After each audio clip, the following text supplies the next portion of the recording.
एजुडी part में आपका स्वागत है। आप में से कई लोगों ने कुछ प्रॉब्लम फेस किया होगा कि कोई बच्चे क्लास दूसरी से 12वीं तक है, अगर वो आपके स्कूल में आ गया है, उम्र के अनुसार भर्ती होने के लिए आ गया है, या किसी भी कारण से मान लो वो बिना पेन नंबर या बिना जो है टीसी के आ गया है और उसको हम लोग भर्ती कर लिए हैं, अब उसका डाटा जो है हमारे पास यूडाइस में नहीं है। तो ऐसी समस्या के लिए हम लोग क्या करेंगे, उसको हम लोग इस वीडियो में जानेंगे कि क्लास 2 से क्लास 12 के बच्चों की न्यू स्टूडेंट एंट्री कैसे करते हैं। तो यह जो है सुविधा हम लोगों को स्कूल लॉगिन में नहीं दिया गया है, यह जो है ब्लॉक लॉगिन या जिला लॉगिन में दिया गया है, उसके माध्यम से ही हम लोग जो है कर सकते हैं। तो इसके लिए कुछ कुछ जरूरी चीज़ें लगेगी हम लोगों को, उसके लिए प्रपत्र जारी किया गया है और उन बेसिक चीज़ों को हम लोग अपने ब्लॉक में देकर जो है जानकारी अपडेट कर सकते हैं। तो देखते हैं कि क्या क्या जानकारी है उसमें। सबसे पहले यहाँ पर देख सकते हैं कि डाइस कोड, सबसे पहले तो आपको डाइस कोड देना होगा, क्योंकि आपके डाइस कोड के हिसाब से जो है वहाँ पर आपके स्कूल में नए बच्चे की एंट्री की जाएगी। उसके बाद वहाँ पर साला का नाम, पहचान के लिए क्यूडाइस दे दिए मान लो। अब उसके बाद वेरीफाई करेंगे कि आपके स्कूल का नाम उसमें है कि नहीं है, बस पहचान के लिए। उसके बाद छात्र का नाम, आप लोग जो है इसमें क्रम से 1 2 3 4 जितने बच्चे हैं आप लोग कम से कम इसमें 20 बच्चों का दिया गया है एक पेज में, तो आप 20 बच्चों का नाम एक ही पेज में देकर आपको इसमें जो है एंट्री करवा सकते हैं। उसके बाद अगला जो है कक्षा, अब किस कक्षा में एंट्री करना है, क्योंकि हम लोग तो है क्लास 1 में एंट्री करने का ऑप्शन केवल स्कूल लॉगिन में दिया गया है, बाकी क्लास 2 से क्लास 12 का ऑप्शन केवल जिला या ब्लॉक लॉगिन में दिया गया है। तो इसके लिए हम लोग को प्रपत्र की आवश्यकता होगी।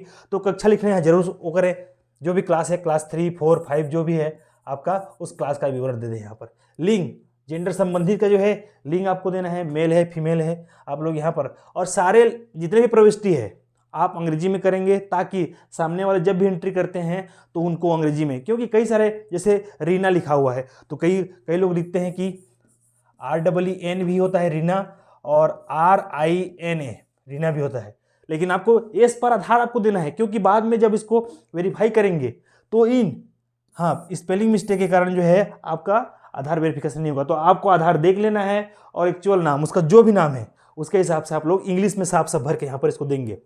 आपका छात्र का नाम इंग्लिश में भरेंगे, उसी प्रकार जो है यहाँ पर मेल फीमेल दे सकते हैं क्लास।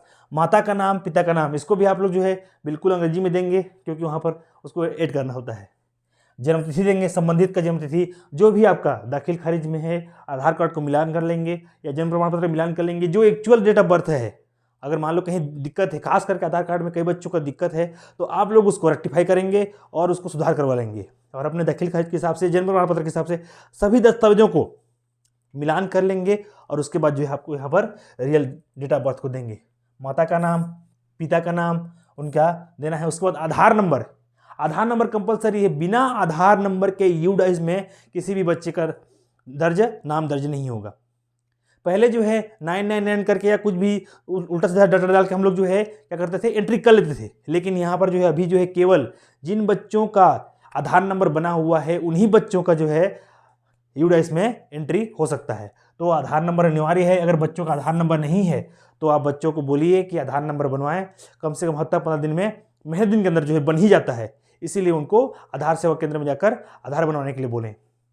साथ ही प्रवेश क्रमांक, आपका प्रवेश क्रमांक वहाँ पर प्रवेश क्रमांक ऑप्शन नहीं पूछता, लेकिन आप लोगों को प्रवेश क्रमांक यहाँ पर दे देना है। और प्रवेश दिनांक, ये जो है कंपलसरी, यहाँ पर जो है प्रवेश दिनांक मांगता है कि इस सत्र में, इस सत्र का ही देना है कि कौन से दिन कौन से महीने में जो है आपका 26 जून से स्कूल स्टार्ट हुआ है, 26 जून से जो भी आज तक डेट में जब भी बच्चा आपके स्कूल में दाखिला लिया है उस डेट को हमको देना है। और इन सारी जानकारियों को भरकर हमको जो है हेडमास्टर से प्रमाणित करके इसको जो है हमको ब्लॉक में देना है, और वहाँ पर जो है ब्लॉक लॉगिन से जो है ये सारे डाटा आपके जुड़ जाएंगे।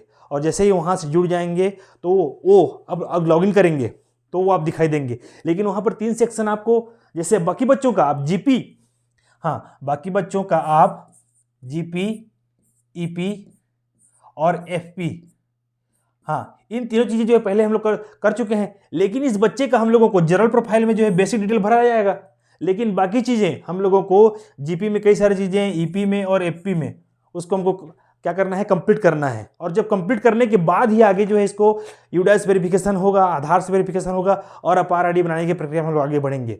तो आप लोग चेक करते रहें, जब भी आप डाटा भेजते हैं वहाँ से जब भी नाम जुड़ता है, नाम जोड़ने के बाद आप चेक करते रहें। चेक जैसे करेंगे आएगा तो तीनों चीज़ों को अपडेट कर लें अपने स्कूल डाटा के हिसाब से, और उसके बाद जो है संबंधित का जो है आधार वेरिफिकेशन करना है। तो इस प्रकार हम लोग इस वीडियो में यही जाने कि अगर कोई बच्चा क्लास 2 से क्लास 12 का है, उम्र के अनुसार भर्ती किए हैं या कहीं और से है भर्ती किए हैं, तो उन बच्चों का जो है ब्लॉक आईडी से लॉगिन में हम लोगों को नया एंट्री करवाना है और उसका जनरल प्रोफाइल जितने भी प्रोफाइल है उसको एक्टिवेट करना है। धन्यवाद।